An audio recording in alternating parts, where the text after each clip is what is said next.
Wow, ಎಷ್ಟು ಚೆನ್ನಾಗಿ ಬಂದಿದೆ. ಇದನ್ನು ಇವಾಗ ಫ್ರಿಜ್ನಿಂದ ತೆಗೆದಿದ್ದು ಇವಾಗ ನೋಡಿ ಎಷ್ಟು ಚೆನ್ನಾಗಿ ಬರುತ್ತೆ ನೋಡಿ. ಹಾಯ್ ಫ್ರೆಂಡ್ಸ್, ಹೇಗಿದ್ದೀರಾ ಎಲ್ಲರೂ? ಇವತ್ತು ನಾನು ಒಂದು ಸ್ಪೆಷಲ್ ಆಗಿರುವಂಥ ಸ್ವೀಟ್ ಡೆಸರ್ಟ್ ಮಾಡ್ತಾ ಇರುವಂಥದ್ದನ್ನು ತೋರಿಸ್ತಾ ಇದ್ದೇನೆ. ನಾನು ಮಾಡ್ತಾ ಹೋಗ್ತೀನಿ, ಯಾವ ರೀತಿ ಮಾಡಬೇಕೆಂಬುದಾಗಿ ನೀವು ನೋಡಿ.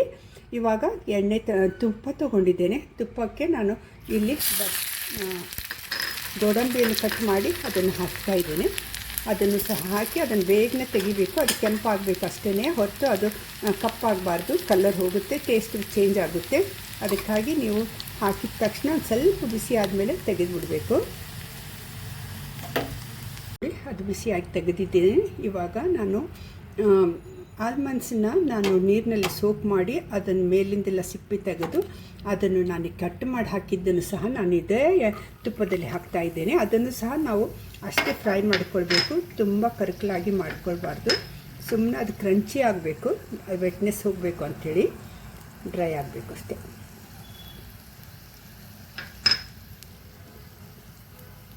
ಫ್ಲೇಮ್ನಲ್ಲೇ ನಾವು ಇದನ್ನು ಇವಾಗ ಫ್ರೈ ಮಾಡಿಕೊಳ್ಬೇಕು. ಅದೇ ತುಪ್ಪದಲ್ಲಿ ಇವಾಗ ಆಗ್ತಾಯಿದೆ. ಇದನ್ನು ತೆಗೆಯೋಣ.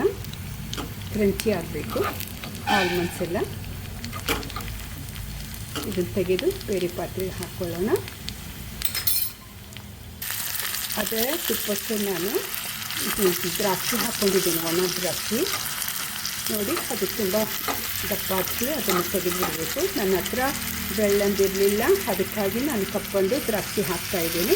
ಇದಿಷ್ಟು ಸಾಕು. ಇದು ಗ್ಯಾಸ್ ಆಫ್ ಮಾಡ್ಕೊಂಡು ಅದೇ ಬಿಸಿಯಲ್ಲಿ ಅದು ಕ್ಯಾಂಪ್ ಆಗಿಬಿಡುತ್ತೆ. ಅದು ಇದು ತೆಗೆದುಬಿಡೋಣ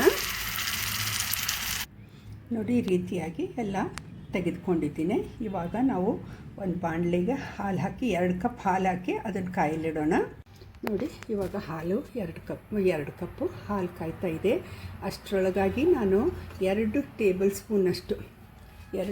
ಸ್ಪೂನಷ್ಟು ಕಸ್ಟರ್ಡ್ ತೊಗೊಂಡು ಪೇಸ್ಟ್ ಹಾಕಿ ನೀರು ಹಾಕಿ ಇದನ್ನು ಪೇಸ್ಟ್ ಮಾಡ್ತಾ ಇದ್ದೇನೆ. ಅದೇ ರೀತಿಯಾಗಿ 2 ಟೇಬಲ್ ಸ್ಪೂನಷ್ಟು ನಾನು ಮಿಲ್ಕ್ ಪೌಡರ್ ತೊಗೊಂಡು ಅದನ್ನು ಸಹ ನಾನು ಇಲ್ಲಿ ಕಲಕಿ ಯಾವುದೇ ರೀತಿಯಂಥ ಲಂಪ್ಸ್ ಇಲ್ದಂಗೆ ಅದನ್ನು ಕಲಿಸ್ಕೊಂಡು ಇಟ್ಕೊಳ್ತಾ ಇದ್ದೇನೆ. ಇದಾದ ಮೇಲೆ ಇದು ಬಾಯ್ಲ್ ಬರಲಿ. ಬಾಯ್ಲ್ ಬರೋವರೆಗೂ ನಾವು ತಾಳೋಣ ನೋಡಿ. ಹಾಲಿಗೆ ಬಾಯ್ಲ್ ಆಗ್ತಾಯಿದೆ.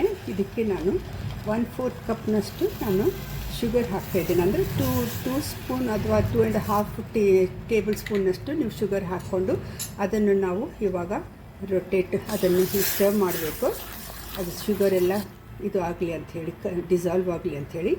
ಮತ್ತು ನಾನಿನ್ನು ಹಾಲಿನ ಪೌಡರ್ನು ನಾರ್ಮಲ್ ಟೆಂಪ್ರೇಚರ್ನಲ್ಲಿರುವಂಥ ಹಾಲನ್ನು ಹಾಕಿ ಅದರಲ್ಲಿ ಹಾಲಿನ ಪೌಡರ್ ಹಾಕ್ಕೊಂಡು ಬಾಯ್ಲ್ ಮಾಡಿದೆ. ಅದನ್ನು ಸ್ಟವ್ ಮಾಡ್ತಾಯಿದ್ದೇನೆ. ಅದರಲ್ಲಿ ಯಾವುದೇ ಲಂಪ್ಸ್ ಇಲ್ಲದ ಹಾಗೆ ನಾವು ಅದನ್ನು ಮಾಡಬೇಕು. ಅದೇ ರೀತಿಯಾಗಿ ನಾವು ಇವಾಗ ಕಸ್ಟರ್ಡ್ ಪೌಡರ್ನು ಸಹ ನಾರ್ಮಲ್ ನಾವು ಹಾಲಿನಲ್ಲಿ ಹಾಕಿ ಅದನ್ನು ನಾನು ಸ್ಟವ್ ಮಾಡಿ ಪೇಸ್ಟ್ ಮಾಡಿ ಇಟ್ಟಿದ್ದೇನೆ. ಅದನ್ನು ಸಹ ಇವಾಗ ಹಾಲಿಗೆ ಹಾಕ್ಕೊಳ್ಳೋಣ ನೋಡಿದೆ. ಶುಗರ್ ಎಲ್ಲ ಡಿಸಾಲ್ವ್ ಆಗಲಿ. ಆಯಿತು ನೋಡಿ. ಇವಾಗ ನಾವು ಇದಕ್ಕೆ ಕಸ್ಟರ್ಡ್ ಪೇಸ್ಟನ್ನು ಹಾಕ್ಕೊಳ್ಳೋಣ. ಅದೇ ರೀತಿಯಾಗಿ ಮಿಲ್ಕನ್ನು ಸಹ ಇದನ್ನು ಹಾಕಿಕೊಳ್ಳೋಣ. ಈಗ ಥಿಕ್ಕಾಗುತ್ತೆ ಬೇಗ.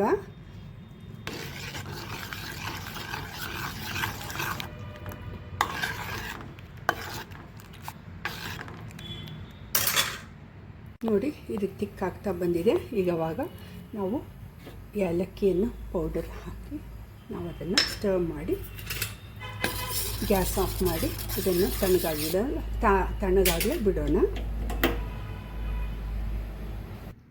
ಹಾಲು ತಣ್ಣಗಾಗೋಷ್ಟರೊಳಗಾಗಿ ನಾವು ಬ್ರೆಡ್ಡನ್ನು ತೆಗೆದುಕೊಂಡು ಅದರದ್ದು ಎಡ್ಜಸ್ಸನ್ನೆಲ್ಲ ಕಟ್ ಮಾಡಿ ಈ ರೀತಿ ಪೀಸ್. ಹಾಲೆಲ್ಲ ಮಿಲ್ಕೆಲ್ಲ ಕೋಲ್ಡ್ ಆಗೋಷ್ಟರೊಳಗಾಗಿ ನಾವು ಈ ಬ್ರೆಡ್ಡನ್ನು ತೆಗೆದುಕೊಂಡು ಬ್ರೆಡ್ಡಿನ ಎಡ್ಜಸ್ ಎಲ್ಲ ಕಟ್ ಮಾಡಿ ನಾವು ಈ ರೀತಿಯಾಗಿ ಪೀಸ್ ಮಾಡಿ ಇಟ್ಕೊಳ್ಳೋಣ. ಇದು ಬೇಕಾದರೆ ನೀವು ಹಾಫು ಮಾಡ್ಬೋದು, ಕ್ವಾರ್ಟರ್ ಮಾಡ್ಬೋದು. ಇಲ್ಲಾಂದರೆ ಈ ರೀತಿಯಾಗಿ ಫುಲ್ಲಾಗಿ ಚಿಕ್ಕದಾಗಿರೋದಾದರೆ ಇದೇ ರೀತಿಯಾಗಿ ನೀವು ಮಾಡಿಟ್ಕೊಳ್ಬೋದು ನೋಡಿ. ಈ ರೀತಿಯಾಗಿ ಎಲ್ಲ ಪೀಸ್ಗಳನ್ನ ಕಟ್ ಮಾಡ್ಕೊಂಡು ಬಂದಿದ್ದೀನಿ. ಅದನ್ನು ಈ ತುಪ್ಪದಲ್ಲಿ ಹಾಕಿ ನಾವು ಇದನ್ನು ಫ್ರೈ ಮಾಡಬೇಕಾಗ್ತದೆ. ಶಾಲೋ ಫ್ರೈ ಮಾಡಿ, ಡೀಪಾಗಿ ಫ್ರೈ ಮಾಡಿ ಅದರಲ್ಲಿ ಪೂರ್ತಿಯಾಗಿ ಬ್ರೌನ್ ಆಗಬೇಕು, ಸ್ವಲ್ಪ ಕ್ರಂಚಿ ಆಗಬೇಕು. ಆ ರೀತಿಯಾಗಿ ನಾವು ಇದನ್ನು ಫ್ರೈ ಮಾಡಿಕೊಳ್ಬೇಕಾಗ್ತದೆ ನೋಡಿ. ಈ ರೀತಿಯಾಗಿ ಇನ್ನು ಕೆಂಪಾಗಿ ಇದು ಫ್ರೈ ಆಗಬೇಕು.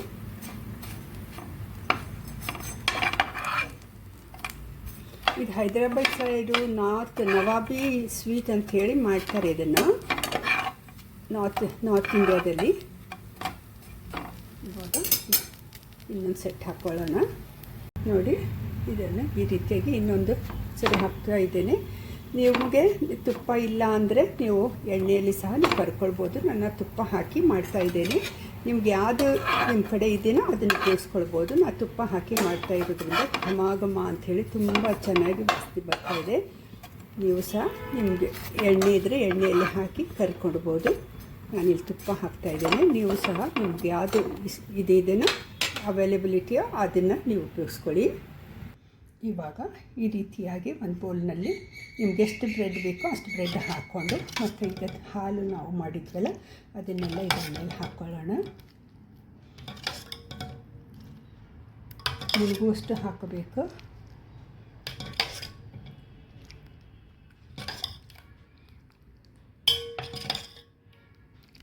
ಮತ್ತು ಅದ್ರ ಮೇಲೆ ನೀವು ಡ್ರೈ ಫ್ರೂಟ್ಸು ಸಹ ನೀವು ಹಾಕ್ಕೋಬೋದು.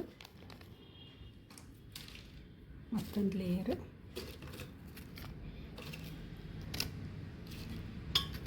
ಈ ರೀತಿ ಇಟ್ಟು ಮತ್ತೆ ಅದ್ರ ಮೇಲೆ ಹಾಲು ಹಾಕಿ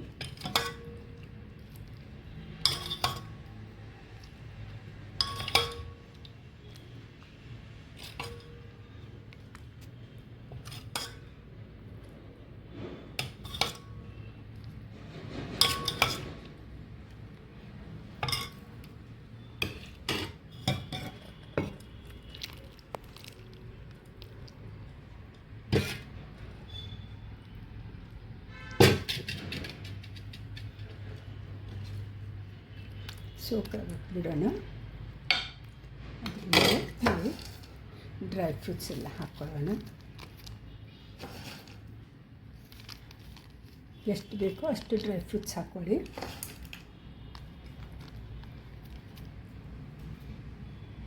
ತುಂಬ ಚೆನ್ನಾಗಿ ಬರುತ್ತೆ. ಒಂದು 2 ತಾಸು ಫ್ರಿಜ್ಜಿನಲ್ಲಿ ಇಡೋಣ. ವಾವ್, ಎಷ್ಟು ಚೆನ್ನಾಗಿ ಬಂದಿದೆ. ಇದು ನೀವು ಫ್ರಿಜ್ಜಿನಿಂದ ತೆಗೆದಿದ್ದು ಇವಾಗ ನೋಡಿ ಎಷ್ಟು ಚೆನ್ನಾಗಿ ಬರುತ್ತೆ ನೋಡಿ. ನೀವು ಸರ್ವ್ ಮಾಡಿಕೊಂಡು ತಿನ್ಬೋದು. ತುಂಬ ಚೆನ್ನಾಗಿರುವಂಥ ಡೆಸರ್ಟ್ ಇದೆ. ನೀವು ತಿಂದು ನೋಡಿ ನನಗೆ ಕಮೆಂಟ್ ಬರೆದು ಸಬ್ಸ್ಕ್ರೈಬ್ ಮಾಡಿ. God bless you all. Thank you for watching.